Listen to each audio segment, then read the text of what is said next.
श्रीमती पारिजात शतपथी और हेना महापात्र को रत्नश्री पुरस्कार भुवनेश्वर योग पर्यावरण एवं समाज सेवा क्षेत्र में उल्लेखनीय योगदान पर श्रीमती पारिजात शतपथी को रत्नश्री पुरस्कार से सम्मानित करा जायछि।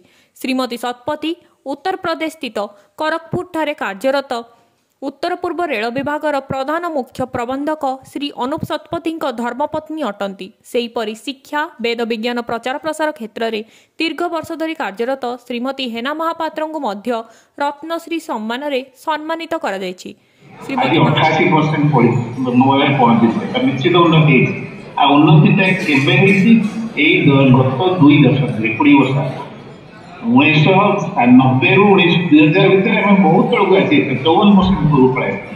श्रीमती महापात्र महर्षि पब्लिक स्कूल समूहर निर्देशिका अटंती। से ओडिया दैनिक पर्यवेक्षक और इंग्राजी दैनिक द कलिंग क्रॉनिकल मुख्य संपादक तथा राष्ट्रीय पत्रकार महासंघर राष्ट्रीय सभापति सहधर्मी अटंती। भुवनेश्वर स्थित मे फेयर हॉल रे विश्व ओडिया समाज द्वारा अनुष्ठित उत्कल उत्सव कार्यक्रम रे ओडिशार सहरांचल विकास एवं गृह निर्माण मंत्री डॉक्टर कृष्णचंद्र महापात्र को उभय को संबर्धित करथिले।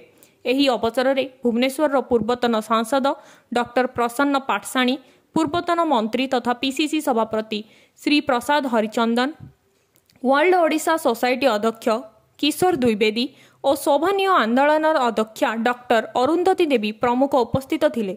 वर्चुअल मोड रे अनुष्ठित होइतिबा एही कार्यक्रम रे प्रवासी ओडिया माने उभय ऑफलाइन और ऑनलाइन माध्यम रे योगदान करथिले।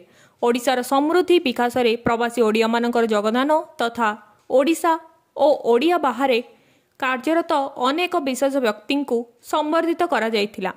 उक्त कार्यक्रम सुश्री कावेरी बेहेरा तथा अनन्य जगदे परिचालना करथिले। भुवनेश्वर ब्यूरो रिपोर्ट पर्यवेक्षक ओडिशा।